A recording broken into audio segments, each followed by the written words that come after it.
Savvy Central Radio, drawing out the best from our guests with your host, Christina Nitchman.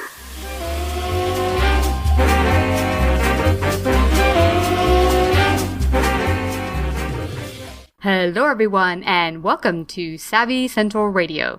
This is your host, Christina Nitchman. Each week, Savvy runs weekly broadcasts providing entrepreneurs and successful individuals a platform to express their dreams, hopes, lessons learned, expertise, and wisdom with the world. Our guests today are Bob Lancer. He returns to talk about the subject of wealth, true wealth, and how it applies to your life. At the second half of our hour, we're joined by Reecy Aresty, financial aid expert and author of How to Pay for Your Children's College Without Going Broke. Hi, Bob. Welcome to Savvy Central Radio again, or I should say, welcome back to Savvy Central Radio. Thank you, Christina. It's always a pleasure to speak to you. I can't wait to see where we're going to be going with this. Me either. And I hear you've had some amazing transformational changes in your life. That's fabulous. I would love for you to share a little bit about what you've learned and how that applies to our topic today, which is wealth and the creation of wealth.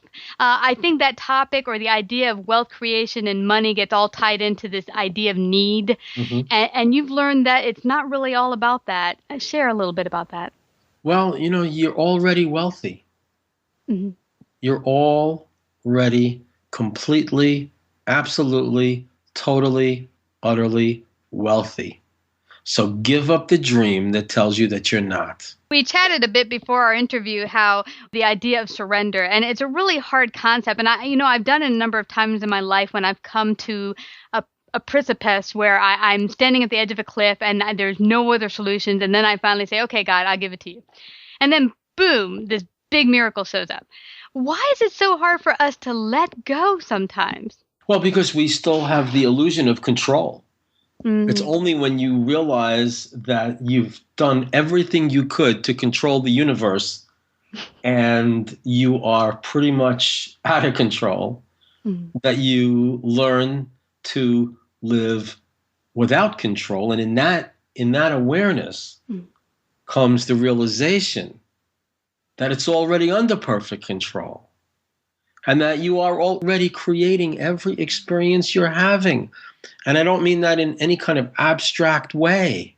Mm-hmm. If you look at the quality of any experience you're having, pay attention to it, you'll see it's going on in your mind. It's a perspective that you're giving yourself. You're portraying yourself as without someone, or you're portraying yourself as incapable of having something, or you're portraying yourself as being in an inadequate or an inferior situation. It's all going on in your mind. It's a projection. It's a creation that you're living in. And so it's not, we're living in an era now where it was for a while all about creating these positive visions in order to manifest. Mm-hmm. And now where it's really at is freeing yourself from the control of the vision, freeing yourself from the visions that portray you in a life experience you don't want to be having. Just freeing yourself from that and then opening yourself up to see what happens. That's wealth. Wow. That's real wealth. I know people who are worth millions and millions of dollars who are feeling pressured, unhappy. I know one person who's probably worth maybe $30-40 million. And all of his investments are doing spectacularly, except one. And because of that one investment, he's miserable. And it's not about the money. It's about the consciousness. That's the real shift that's going on in the world today. It's about your state of consciousness.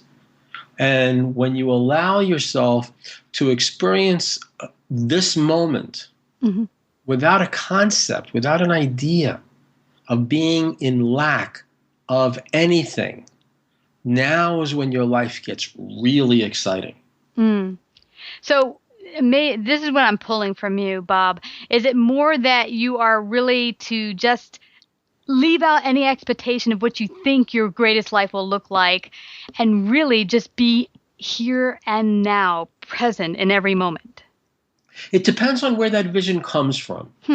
Because if you're in a kind of in a good space and you experience this inspiration, a vision that comes with a sense of inspiration of, boy, that would be really beautiful. You can entertain that for a moment, but don't hold on to it. That very well may be a glimpse of where you're going, but don't hold on to the vision and try to live in the vision and hold that vision in your consciousness all the time and make it happen, because everything in your life, except how you feel, is actually unreal. Wow. You can't hold on to that boyfriend. You can't hold on to that job. You can't hold on to that $1 million. You can't hold on to that boat or that house or that vacation. You can't hold on to that perfect body. You can't hold on to any of it. As soon as you try to hold on to anything, you start experiencing lack. Your feelings go into a state of lack. And whatever you're feeling manifests your experience. So if you're feeling a state of lack, you're soon going to find yourself losing the things you're trying to hold on to. Wow.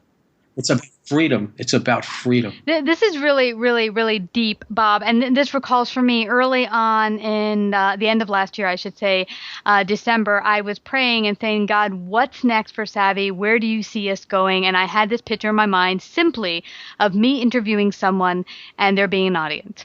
And from that, I had this grand vision. My boyfriend got on board and we built a stage and a set and we went into Manhattan and we got this space and blah, blah, blah. And I made up all this stuff that made it so much more difficult than the original vision, which was just interviewing someone in front of a video camera, basically, maybe with some audience.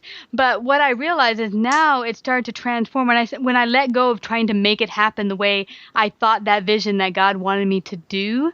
I thought, okay, this is what God meant, so I'll do it like this. As soon as I started letting it go and just going with the flow, now these opportunities have come where we have a closed set right by my home here that's so much more inexpensive. I'm not having to run to Manhattan, get a truck, blah, blah, blah. It's just started to be that much more, as you were saying before, just not even comfortable, but just be. It just is awesome, and it's growing naturally. And I think what I'm getting from you is that when you stop trying to make it happen and just see the original inspiration, but not try to hold on to it as having to be something. Yeah. You want to really always recognize how you're feeling. And anyone listening to this show, here's a simple practice you can start to do now. Do it after the show, and you'll see some really exciting things happening right away in your life. What you want to do is you want to practice noticing how you feel so that you can recognize the moment you are experiencing a feeling of lack. The moment you're experiencing a feeling of lack, stop what you're doing that's producing the feeling. You may be thinking about something. You may be wanting something. You may be trying to make something happen. Immediately release the feeling of lack so you can go back and dwell in a feeling of wholeness and completion and fullness and abundance. See, when you're living in that feeling of fullness and wholeness and abundance, that becomes your experience. That becomes your reality. That becomes what is going to be manifesting in your life. And it requires sort of turning away from appearances. You could look at your bank account and say, oh my goodness, I don't know if I have enough, or I have enough now, but will I have enough in the future? All of that thinking puts you in a feeling state of lack. And that will manifest the loss of the very thing you want to happen. Learn how to live free of feelings of lack of any kind. So that analogy right there is a good one, because I'm sure a lot of coaches have gone through that very experience of, oh my gosh, I've got to pay XYZ bills. I don't have it. At that moment, what would you say should be the being or experience they should? I can tell you. Tell me.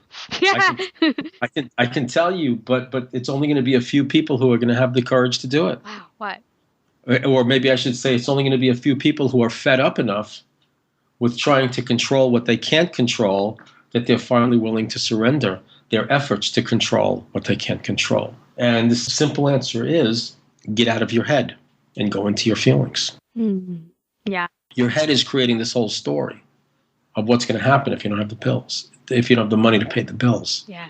Your head is creating you being an inadequate earner. Mm-hmm. You know, your head is creating the future that you're afraid of. Your head is creating the past that you regret. Mm-hmm. Get out of your head. Get into your feelings in the present moment. The only thing real is how you feel. It's the only thing real. It's the only reality is how you feel. Okay, so let me just go there for a moment. Say, okay, you've looked at your bank account and you go, now you've noticed, I feel really crappy. I feel awful. I feel scared. What do you do with those feelings? Where do you go from there? Accept the feelings. Don't resist them. Mm. Let those feelings fill you. Let yourself experience a sense of fullness with the feelings that you're having. So what happens is the feeling of lack, when you just allow yourself to feel it, or the feeling of loss, or the feeling of fear. What happens when you allow yourself to feel it is the feeling fills you up. And there's no more of a sense of lack. There's just this sense, there's just this energy that's filling your system. Don't label it, don't resist it. Just experience the totality of the energy that you can feel right now. And that's all it becomes at that point, is a totality of energy, a totality of fullness. Mm-hmm. Just live in that fullness without going into your head to give yourself a nightmare story about what it means. And I would assume, because this is what happened to me for facing one of my biggest fears in the past, which was flying, is I felt I would almost die of fear because it was so intense. The feeling I would get while I would go into an airplane, a 747, or go on a trip somewhere, is that the feeling was so intense of fear that I felt like I was going to die. So I didn't even want to get into an airplane. Well, here's a really cool thing about intense feelings. The more intense the feeling, the more transformative it is in your life. Okay? Another way of saying that is the more intense, the more powerful the feeling, the more powerful the blessing it is bringing into your life. So when you're really living on the edge and you're experiencing like total panic or total unworthiness or total hatred even, when you're experiencing these powerful, powerful, powerful feelings that are so uncomfortable, the more uncomfortable the feeling, the more powerful the blessing. And I'll tell you why. One of the things that I've discovered is that there's only one energy, there's only one power, and that power is love. And so whatever you're feeling is just a form of love. Why do I say that? Because everything that happens to you is happening for you. Every person in your life is part of this one vast mutual support system where everybody is doing exactly what everybody else needs them to do for them to find the true and total fulfillment for which they are seeking. The boyfriend who betrayed you and abandoned you and deserted you was showing you love. He gave you the opportunity to experience the miracle that came next so that your consciousness can shift because you wanted that new state of consciousness more than you wanted him. Everything that happens to you is for you. The more intense the experience, the bigger the blessing. Wow. So in essence, fear is really the opposite side of the same coin of love. It's not even the opposite. It's just a form of love. Wow. Everything that you experience, if you're experiencing fear, that's good. If you're experiencing lack, that's good. Why? So I said earlier, free yourself from lack. How do you free yourself from lack when you're feeling lack? Accept the lack, and then you experience the fullness of it. It's no longer a feeling of fullness. Even the feeling of complete emptiness is a very powerful feeling if you just allow it to be there and allow it to fill you and just allow yourself to feel your feeling completely without resistance, without shutting it down. That's the flow of abundance. Feelings that you're experiencing are the flow of abundance in your life. The more you open up to power, to feeling, the more abundance. Like what Christ said, I bring you life, more abundant life. You want power. All the money in the world sitting on your kitchen table will do you no good if you don't have the power to pick it up. Yeah. What would you rather have? all the money in the universe without power, or all the power in the universe without money. You want all the power. Why? Because with the power, you can get whatever you want. Yeah. Okay, so what is the power? The power is your feeling, how you feel. The more you feel, the more real life becomes. Have you ever suffered and said, man, life is just getting too real for me right now? No, I've heard people say that, but I've never said that. Yeah, I've said it a lot. And so what that means is you're experiencing such a profound transformation. You know, I've worked with people who have lost their children. I've worked with people who have lost their eyesight. I've worked with people who have lost the love of their life.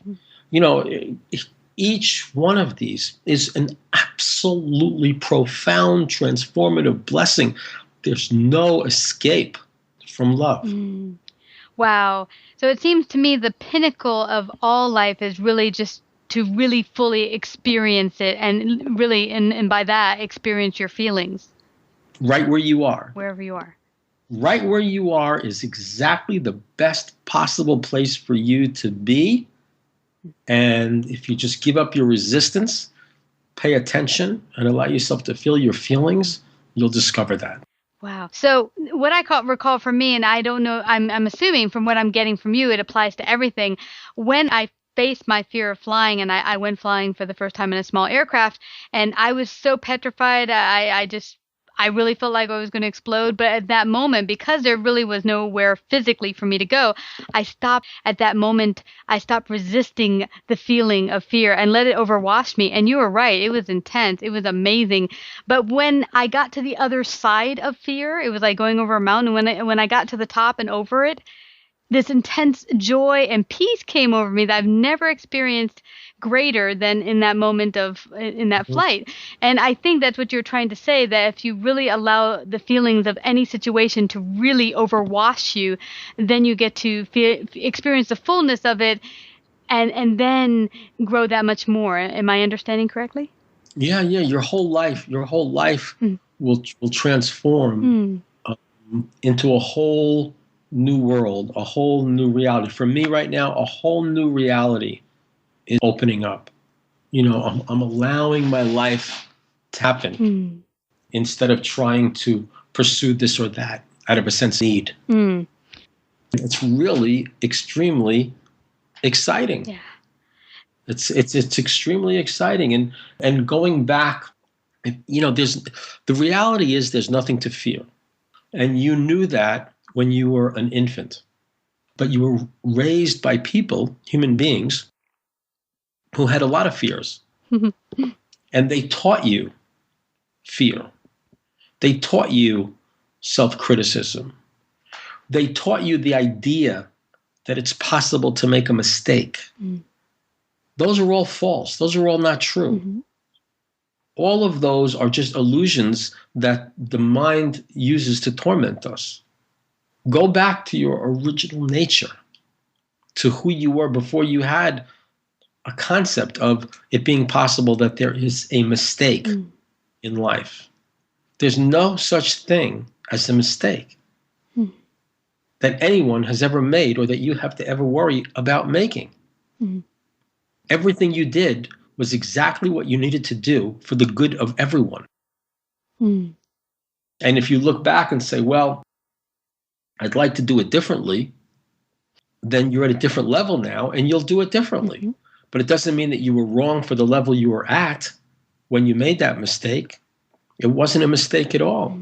You did exactly what everyone in that situation needed to find the fulfillment that they are seeking. They needed you to do what you did so that they can face what they needed to face for them to get to their next step. It's all love. It's all wealth. You're already wealthy. Let go of any idea that tells you that you're lacking in any way whatsoever. Lacking in money, lacking as a person, lacking in talent, lacking in people, lacking in love. It's leaving the head, going into the feelings, And we had spoken prior to the interview, at least for myself, I've noticed that there have been miracles that have come into my life where I finally stopped resisting and said, okay, that's it. I don't got this. You got it, God. I'm going to let you do it. But I notice I fall back and life happens and I start getting trapped into the illusion. Why is it so hard to resist the illusion? Because you were taught really, really well at a very, very young age to believe in the illusion, to believe that you needed to be in control. You know, someone said to you, Christina, you got to work really hard. Come on, Christina, don't mess up. We're counting on you. You know, do the right thing. Do what you're supposed to do to get the right outcome. This is the person you're supposed to be. You better live up to our expectations. And you bought into all of that. So now it's just recognizing that that's just programming. That's nothing but learned patterns of behavior. Reality is quite different than what you thought it was, what you were taught it was. And we just seem to be living at a time right now when things are accelerating so much that people are catching on more and more. They're realizing the futility of trying to control it because it's like a wild animal. Life is like a wild animal that's running out of control and you can't catch up to it. So what do? You stop chasing the beast, you sit down, you meditate, you go into peace, and you let life happen. And you watch what unfolds. And you don't do it from a place of need or want or yearning. You do it from a place of being perfectly content and courageous. Right where you are. Wow. So what I'm pulling from you, just trying to summarize, is really just to not have expectations, to be where you are right now, to feel where you are right now, and to be fully present. Cool. To be fully present in your feelings, to give up any idea that tells you that you are lacking in any way. And you'll discover that the experience of lack melts away. And the energy of your feelings, the power in your feelings is abundance. The level of your abundance is equal to the intensity of the feelings that are going on in you, the amount of energy you're experiencing. That's abundance. And the more energy you can allow yourself to feel right now, the more abundance you will experience. But don't look for the abundance. Don't hope for the abundance. Don't hope someone comes in and gives you a check. Don't look for this. Don't look for that. It's all going to come. It's automatic. Just know it exists and just know. Or just, you know what? Just free yourself from any idea that tells you that it has to come. Free yourself from the mind, from the thoughts. Live in the feelings. Be guided by your feelings. It's interesting. I've had blessings come into my life that have really been miracles, both financially and experiences. And the key point of all the miracles that came into my life was always a moment or several moments where I surrendered and not give up, but just, God, I know you got it. I know you got it. I have faith. I'm letting go. And then the miracle happens. Haven't you noticed that really every really good thing that's come into your life was a surprise? A surprise? Not really. Not always. That it came in sort of through the back door, like you were trying to make it happen over here and it happened over there. You know, it's interesting. When I finally had that moment where I finally said, that's it, God, I surrender. You're going to take care of it. How it showed up was a surprise, but not the actual it showing up.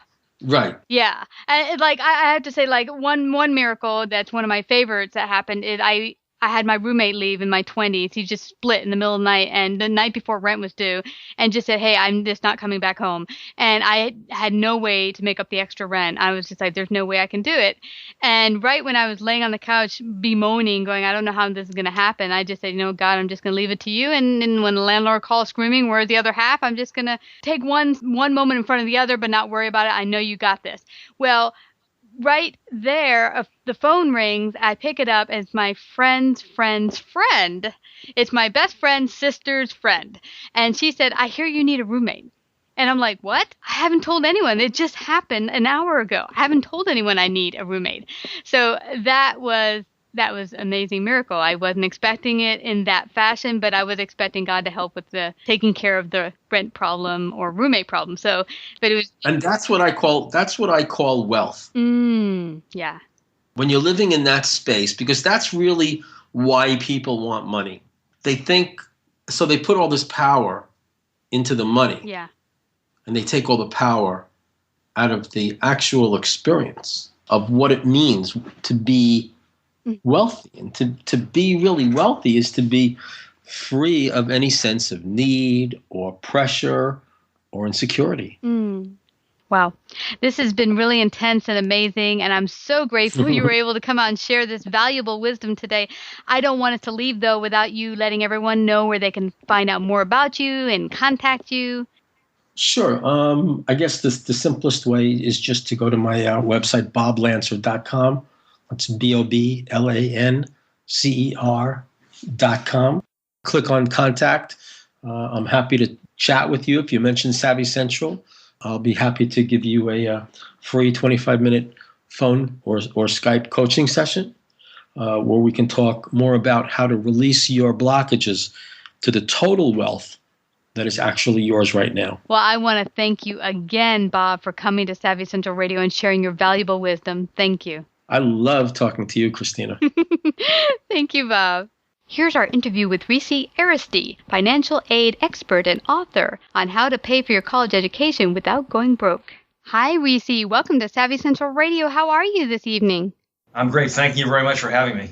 Well, I'm very happy to have you. As we stated before the interview, we have quite a few parents listening in on Savvy Central Radio, many of which are having children go off to college. So I know the topic we're going to hit today is very near and dear to a lot of parents out there. And you're going to talk about how you can do it and you doesn't have to kill your pocketbook. So share a little bit about your background and how you came to writing your book. Well, I've been a financial advisor for the past 38 years.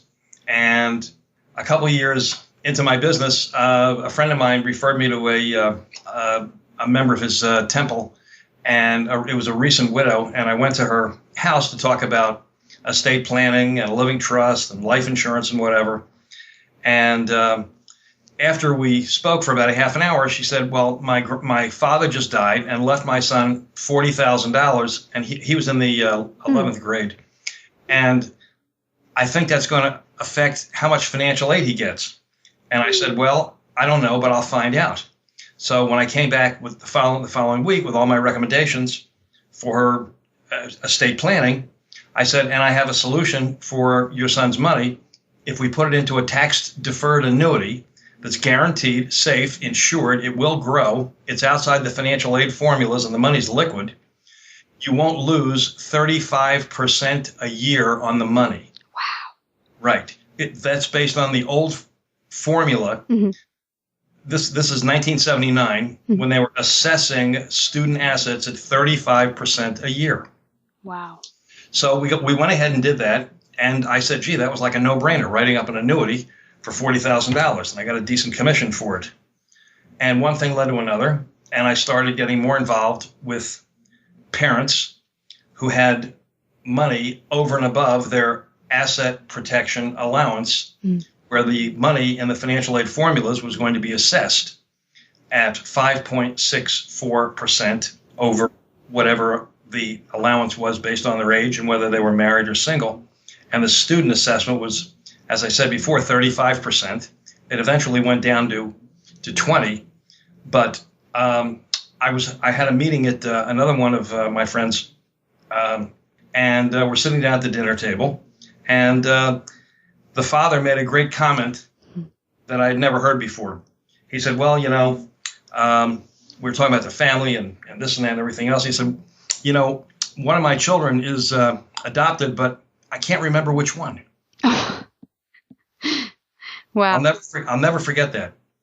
And so we got to talking, and he said, well, I understand what you do in the financial aid process, but first he has to get in. I said, you're right. Mm-hmm. Let me come back next week with some recommendations. One thing led to another. And before you know it, I was reviewing essays, helping students create resumes. And then when they received unappealing financial aid offers, I got into the appeals process as well. Wow. Now let's let the audience know how to pay for college without going broke is your book. Where can they get a copy? I know every parent wants to pick one up today. Okay. It's now back in print. I have to get a hold of Amazon. But for anyone who hears the broadcast, if they go to my website and paylessforcollege.com and simply send me an email, I'll be more than happy to send them a free ebook.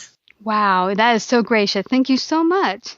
And in addition to that, I will also afford any listener a free phone consultation. Wow. Well, I know you're doing this for the passion of it, not to make money or a business. You're in this to help people. And you mentioned that for some people who are going out to get financial aid, you'll also review if they don't get aid or in a way that's most beneficial for them. What is the best aid to get? Because I know when I went to college, I got loans I had to pay a lot back. What would you suggest? Because I know some people are like coming out in debt 150 and upwards. Well, actually, it's the parents, because students can only borrow $27,000 under the Stafford Loan Program and an additional $20,000 under the Perkins Loan Program. So whatever balance there is taken by parents who take out a PLUS, which is a parent loan for undergraduate students. Okay. For graduate school, it's a whole other ballgame. Students can take out parent loans for themselves for inordinate amounts of money. And that's where those other big balances come up. But as far as undergraduate, the balance of the undergraduate loans is on the parents' shoulders, not the students. Mm-hmm. Well, I went back to college in my late 20s. I didn't go as right out of high school. But what I'm thinking, though, is that there's outrageous cost that even if you get a loan, you still have to pay it back. Do you have suggestions for maybe getting grants or how to file for grants? Well, the first thing that a family needs to do is have a free consultation with someone like myself or somebody else that they're comfortable dealing with and sharing all their income and assets. And most likely income planning, especially if the family has a business. And asset repositioning, if there are any student assets, custodian accounts, UGMA, Uniform Gift, or UTMA, Uniform Trust to Minors Act accounts are irrevocable gifts to minors, and the money must remain in their name. However, there are financial vehicles where the money can be legally repositioned to be outside the financial aid formulas, period. And over the years, we've probably repositioned, I don't know, tens and tens of millions of dollars of parent and student assets and saved families millions of dollars in financial aid. Yeah, I think a lot of people out there are not aware of how much it could save, both in financial aid and taxes. If you were to take a look at the laws and get help if you're not up to date on them and get the advice of people like you could actually save a lot of money throughout the year. What is your advice on a student who's about to end up leaving high school but wants to apply for a scholarship? What should they be aware of? Well, private scholarships are only good if the family won't qualify for any need-based financial aid. And here's how the formula works. There's the cost of attendance, which is tuition, fees, room and board, miscellaneous, travel, books, et cetera, And for the high-profile schools, right now it's about $65,000. And assuming that a family has an adjusted gross income, that's line 37 on the 1040, it's the last line on the first page. Let's assume that they have $150,000 adjusted gross income. And we're not talking about assets. We're only talking about income. They're going to be assessed at about 20%. So their EFC, expected family contribution, the minimum amount that the federal government determines that their family will pay for college, is going to be around $30,000.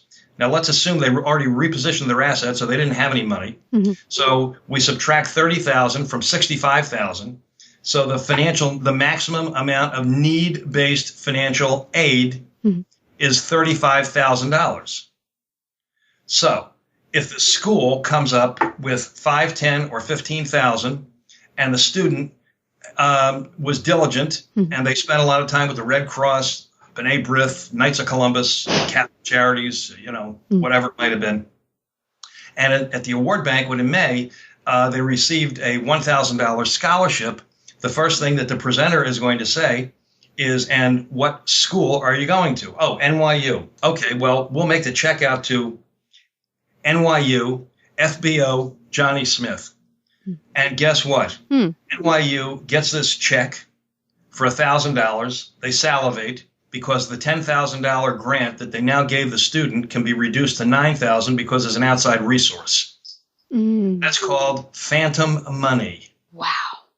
Private scholarships are only valuable if there's no need-based aid that's going to be forthcoming from the college. Any need-based aid that a college gives a student will be wiped out by a private scholarship.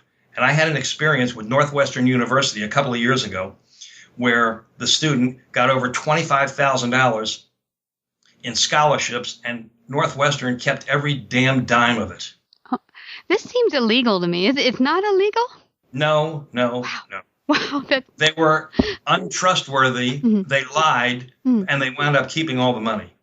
And I appealed on her behalf. The schools don't know who I am, because if they did, they would review everybody's financial aid with an electron microscope. So when it comes to the appeals process, I write the letter, the student signs it, the director of admissions gets this letter, and they say, seems as though the student understands the ins and outs of the financial aid process. Maybe we should come up with some more money. Wow. If the family makes $350,000 a year. Yeah. So let's say you're a down and out student, or you practically have no money, you're maybe a single parent household, and you want to get a scholarship.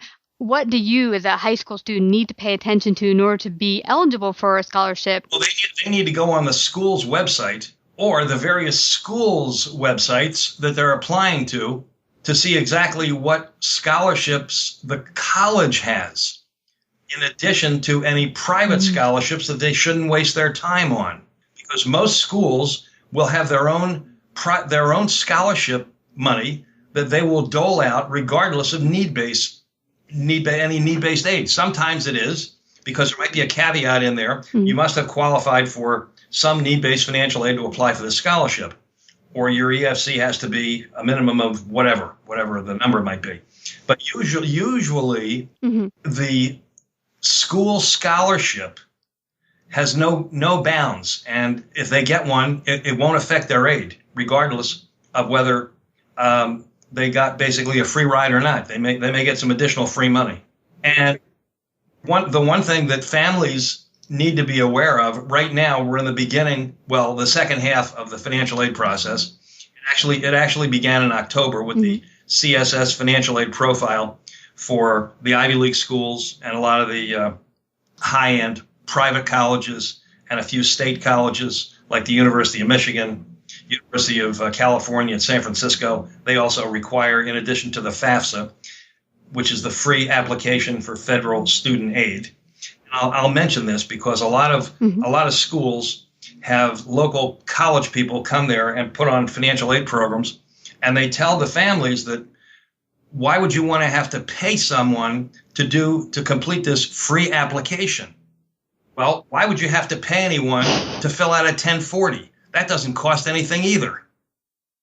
Surely more people have accountants and get less money back from the federal government than those who don't hire financial aid experts and have to pay tens or hundreds of thousands of dollars for college, where they may have gotten a lot of that money as grants, scholarships, loans, and maybe even a work study award like my son got when he was in college. I really wish I knew you back when I was 28 years old, because I filled out all those documents myself, and I'm sure I got shortchanged in the process. Now, I also heard you mention beforehand, we went on the interview, that if you are a single parent household and divorced or separated, yes, you can legally cut your cost of college by 90%. I like that, because my parents were divorced, and I'm sure a lot of parents are. How do you do that? Well, as far as the custodial parent in the financial aid formulas, it is not the same as what the divorce court said the custodial parent was going to be. In a divorce or a separation, as long as they're living in two different addresses, can't be an upstairs, downstairs thing. That's not going to work. But as long as there's a difference, one of the parents will surely be the more affluent and one will be the less affluent parent. And if the student is living with the more affluent parent and the less affluent parent is outside of the school district, so they certainly couldn't be living with that person while they're in high school, what will prevent them from moving in with that parent when they graduate high school, and then the financial aid forms can be refiled and start all over again? All they have to do is get a driver's license at that address, change their cell phone address, and have all their records go to the address of the new, less affluent parent. Wow. And this can change from one year to the next. So is there any time requirement that if they move in with their parent, they have to be there for like 6 months before it counts or something like that? No, the 6 month or 12 month is a residency requirement that some schools will require to give in-state tuition as opposed to out-of-state tuition. Uh-huh. And from your experience, is there any grants or scholarships that do not cover, say, room and board? Yes. This past year, I had several of my students get community service scholarships because they had accumulated over 1,000 hours of community service, which is equivalent to an 800 on an SAT score. But I had worked with those students, some 3 and some 4 years, because you're not going to be able to accumulate 1,000 hours of community service starting in the 11th grade. It's not going to happen. This is a long process. It takes a lot of time. Yeah. And I'll tell you something that I've said for many, many years. I have one of my favorite expressions: plan your work, work your plan. Nobody plans to fail, but too many people fail to plan. That is genius. That's one thing that I think students have to think about on your long-term journey to wherever you want to get to. And think about, this school you want to go to, this is your dream, graduating from this school. If they need you to have a B average to maintain or keep your scholarship, you really need to follow through with that and make it happen. Yes, and I have a PDF. It's called the Rule of 168. What's that? Now, I don't know if you know what the number 168 is in relation to. Mm-mm. Well, that's how many hours there are in a week. Wow. And if you plan your week properly, you'll have plenty of time for study, for eating, sleep, toileting, homework. And when you're all done with that, then you can party a couple hours a night. Oh, wow. You're going to be an efficiency person, too, because right. I don't know if it's me, because I know I had a lot of trouble in high school, but I've heard from a lot of parents recently that the homework and the amount of work that students are doing today is a heck of a lot more than when I went to school some 20-odd years ago. Is that true? Is it much harder right now? Yes. Yeah. Well, high school is so much more rigorous than college that it's ridiculous. Get out. Why?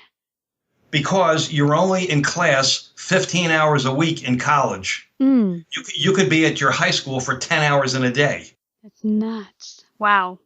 Very easy to get there at 7 a.m. and leave at 5. Gee, and I thought I had long hours. And that's only one day. Wow. Now, I liked what you just said beforehand. That piqued my attention. You were talking about community service and that yes. Community service they had equaled an 800 on the SAT. So you're saying that, hey, you didn't do so well. 1,000 hours of community service. That's a lot. Equals an 8. Yeah, well, starting in the 9th grade, or I like to get students into our program just before they're graduating middle school. So when they get into high school, they're laser focused. And when it comes time for someone to say, now who wants to run for class president? They're the first one to raise their hand, and they're not going to be hiding behind the tall kids. Well, what I like about that is, say, plan to do well on your SATs. I know they were really, really hard for me, and I studied my little pants off. But if you, by chance, don't do as good as you wanted, this sounds like a great way to get some extra points. Absolutely. And one thing I didn't mention, I may have started to say it, and I didn't complete my sentence. As far as financial aid, we're in, like I said, we're in the second part because, January 1st begins the FAFSA. And most families don't realize that there are 8 opportunities for financial aid because there are 8 semesters. Oh, well, I didn't know that either. And I very often appeal the second semester bill and wind up getting thousands and thousands of dollars in more financial aid for students. Oh my gosh, you are a genius. People need to give you a call. Well, I'm not the smartest guy in the world. I just have probably more experience than anybody else in this business. Yeah, I mean, it's really, really needed. So many of my friends out there just had their kids go off to college, and I know that the information you have are really going to help them. Now, what have you seen working with so many families has been some of the biggest myths that families have around the whole college process? That they're not going to get any financial aid, and that they can't appeal an unappealing financial aid offer, and that anyone from the South couldn't possibly get a winter clothing allowance if they went to school up north. Oh, wow. I didn't know you could either. I've gotten that for students, too. And the same thing with the No Work Work-Study Award. Now, explain that a little bit. Very prevalent. Usually, when you fill out the FAFSA, one of the questions asks, do you want to work? And the answer always has to be yes. That doesn't mean you have to work, but you want to apply for a federal work-study award. And if you're awarded one, it's usually $2,000, $1,000 a semester. It's an on or off campus minimum wage job.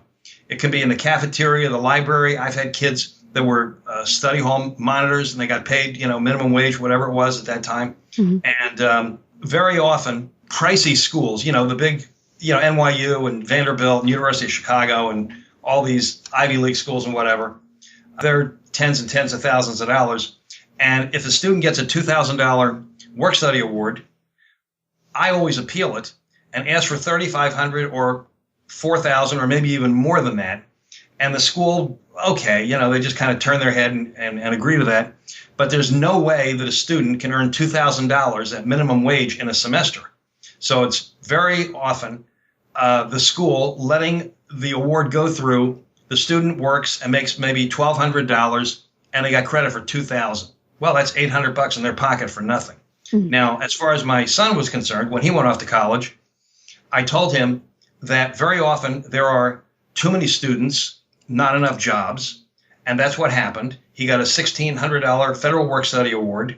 There wasn't any job. It stayed on his award letter, and I told him, I said, Jamie, second semester, go to the end of the line. I've had kids get $3,000, $3,500 work-study awards, and they only worked and made $1,800 or $1,900. So the rest of the money was free. That's fabulous. Yeah, so many people are going to get a lot of benefit out of this, because I know that even 28 years old, going to work, working a full-time job, living on my own, and attempting to pay for college courses was quite a feat.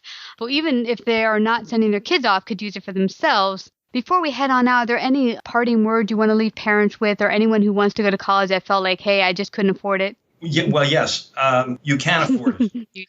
Because if you have reasonably good credit, you can borrow the money and pay for college later. You can't buy a house, and when you close, don't have a check for the down payment at the closing and tell the bank or whoever the lender happens to be, yes, we're going to start making our mortgage payments in 39 months. They're not going to give you the keys to the house. But going off to college, whatever the school offers, the unmet need can be borrowed with a parent loan, and the payments can be deferred. How bad is that? And I've had a couple of situations, this is a little cagey, where I've had grandparents take out parent loans, and the likelihood is they'll die before the thing is paid off. Yeah. If the federal government accepts it, so be it. Yeah. I kind of really think the college and universities have become outrageous with their costs. I mean, education, can cost. It is a business, and they are providing a service, but the costs have really gotten out there. But you know what I'm thinking? Also, when you mentioned that anyone can afford it, now I want to touch on something. You mentioned credit. If you have good credit, what happens if your credit is not all that stellar? Is there a way that you can somehow afford to go to college? Yes. As far as the parent loan, if the parent gets turned down, the student can automatically borrow an additional $6,000 under the unsubsidized federal Stafford loan program. But if there's no way that they're going to be able to borrow the additional money that the school is not going to be forthcoming with, then the student may have to go to a local state college or a community college for 2 years, work their butts off, and then transfer when they get into the third year into a more prestigious university. Yeah. Well, there's options. Yes. Well, before we head on out, please let everyone again know where they can get your wonderful book, How to Pay for College Without Going Broke. I'd go to my website, www.paylessforcollege, that's F-O-R, forcollege.com. Send me an email. I'll be more than happy. And just mention the program that you heard me on Savvy Central, and I will be more than happy to send you a free copy of the ebook and also give any family a free consultation regardless of what year their student may be in college and whatever year their student might be in middle or high school. Wow. That is so gracious. Thank you again. I want to thank you again for sharing your great wisdom and talents today on Savvy Central Radio. Thanks for having me. Here's a short interview with Dr. David Gold on his incredible invention, Ear Buddies. Hello, Mr. Gold. How are you today? I'm so excited to have you join us on Savvy Central Radio. I'm extremely well. We're in the middle of a tube strike here, and we're all struggling to get to work, but we're surviving. Thank you. Wow, that's intense. I guess you all have to get a bit of exercise and either bike or walk. Wow. Walking's the only reliable technique. London's a bit congested. Oh, well, I'm excited to have you out here today because you're going to talk about your journey to what led to creating your very successful business, Ear Buddies, which is helping patients correct ear abnormalities without surgery, children.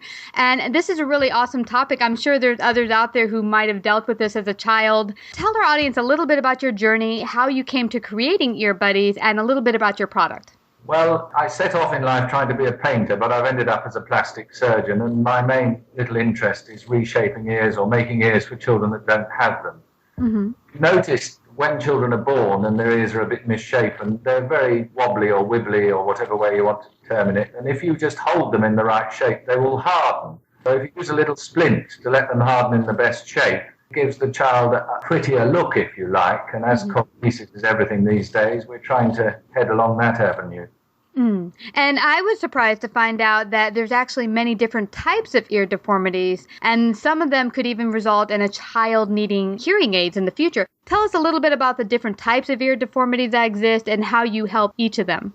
Well, the commonest one in the West, if you like, is when your ears stick out, and about 5% of children would complain of that, or others would complain to them that they had it. Mm-hmm. There's a lot of other deformities where you can have an unusual fold or kink, or sometimes the rim of the ear is a bit like a McDonald's sign with a dip in it and an M. Sometimes there's a bar across the central hollow of the ear where you need to fit your hearing aid in these days when you're using modern devices and tuning in. So all of these can be reshaped by splinting at birth. And I'm guessing the problem will be, though, if you don't hit it early enough, it could harden. And will you be able to fix it then without surgery, or you will have to go through surgery if you get past a certain point? Well, that's very interesting because there's one deformity, we call it a Stahl's bar, or a little sort of kink at right angles to the rim, that is only fixable with a splint, really, at birth. And surgery is extremely difficult later on, or almost impossible. But many of the other deformities we can correct with an operation. The only thing you can't correct is where the ear is missing. A certain number of children are born with a missing ear, about 1 in 1,000. There we've got to start from scratch rather than reshape it. And so if they are born with, say, the ear sticking out from the head, you easily use a splint. Now, if they have a rather odd, some of the shapes or deformities I saw were a little odd, and I could see, how does that come about, the variety of different deformities? Is it just the way the baby came out of the womb, or what causes all the different sorts of deformities? Well, if you get an honest answer, the answer is we don't know, but when an ear is missing, we think that relates to there being a twin pregnancy and one of the twins not making it, something causing a blockage in the artery. But the other deformities, the ones we're splinting, nobody really knows. Perhaps the mum didn't have enough fluid around it, the ear got squashed, but there may be other explanations. There's a lot of tiny muscles in the ear, and maybe they've not developed well. And I know there's one that was mentioned that you could result in using a hearing aid. What would come about that you might need to use a hearing aid later on? If it's not fixed. The problem is if the shape of the ear is such that the hearing aid would fall off if it was up behind. It's much better to splint the ear, get the right shape so the child has a better chance of wearing a conventional hearing aid.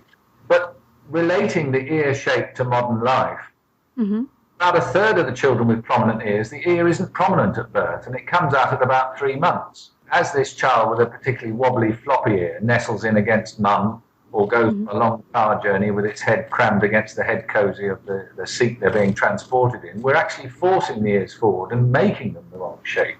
So if you can splint them to stop that happening, that's also a useful thing. Mm-hmm. And so anyone out there interested, even in the United States, could they go about getting your splints? Yes, the idea is that mums and dads fix them themselves. Mm-hmm. You do need to be pretty determined. It's good to shave off a little bit of hair, and it's good to sort of inspect them every few days to make sure that they're in the right place. And with a determined mum, you'll get a good result. Yeah, and I saw that a number of your products were available on Ear Buddies. That's ear, BUDDIES.co.uk. And I see you ship around the globe. So everyone go check out Ear Buddies products. If you are thinking you have a young child that has been affected with his ears having some type of deformity, check out. They have a number of solutions for you all. And tell us some of your success stories, Mr. Gold. Well, quite often plastic surgery are a bit miserable because when you have a patient that's enormously successful, you never hear about them because they're so happy they never... Many of the successes, you get a high-powered businesswoman who says, look, I can't be bothered with these splints. Will you do it? I'll bring my child into you every 2 weeks and you bond with that family, you have a good result. Those are the stories that stick in your mind. But when parents cured it themselves, we don't always see it. And do you have any that came into your office that you recall that was just a fabulous story? Oh, yeah. There's some, the people who are working hard and who hand over childcare to someone else. We often see their children and look after them and apply the splints every 2 weeks. And then if you get a good result, they'll bring back the newborn infant when they have a brother or a sister. And those stories are great. They're what keep you going, keep you happy. Yeah, and it is a very unusual field you've gone into, just focusing on ears. Why did you choose that part of the body to focus on and help people with? Well, because I didn't want to compete with anyone, basically. There's many surgeons, they've all got big egos and all fighting each other trying to... In England, we didn't have anyone that could make an ear about 30 years ago when we got going. And I did notice, what I did post for everyone to see is I did post one of your success stories so they could see an actual visual. Because sometimes when people hear about it, it doesn't quite, they don't quite buy it until they can see it. So I did post some of your products and also a success story. So people listening in right now could also watch that and see that on your show page, how this product actually works. And so what are your goals going forward with Ear Buddies in the near future? Well, that's a bit of a difficult question because effectively I'm trying to do myself out of business because I'm a surgeon. I'm reshaping it. And if everyone got with Ear Buddies over the next 20 years, there'd be no surgery anymore. So that, I suppose it'd be a good idea. Are you think perhaps going into another part of plastic surgery and so to keep you going and do Ear Buddies on the side, or?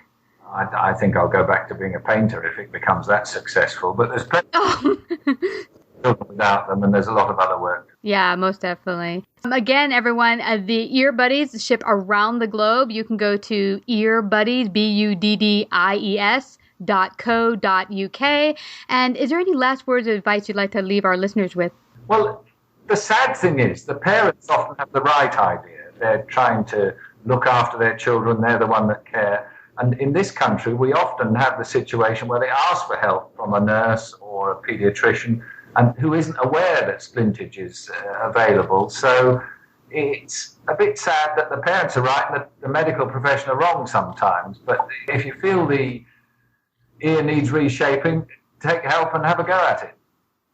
I really love that advice. So if someone's having difficulty and their doctor just won't hear them out and said, no, there's no problem here, where would you suggest they start? At your website, I would assume. Well, I think it is used in the Mayo Clinic and the Naval Hospital over in the United States, but I'm sure that local doctors would help. And if they're really desperate for help, email over and we'll try and get a reply back to them and help them out. Oh, that's fabulous. Thank you so much. And if they want to email you, where do they do that? How do they go about emailing you? What is your email address? My email address, dg@davidgalt.co.uk.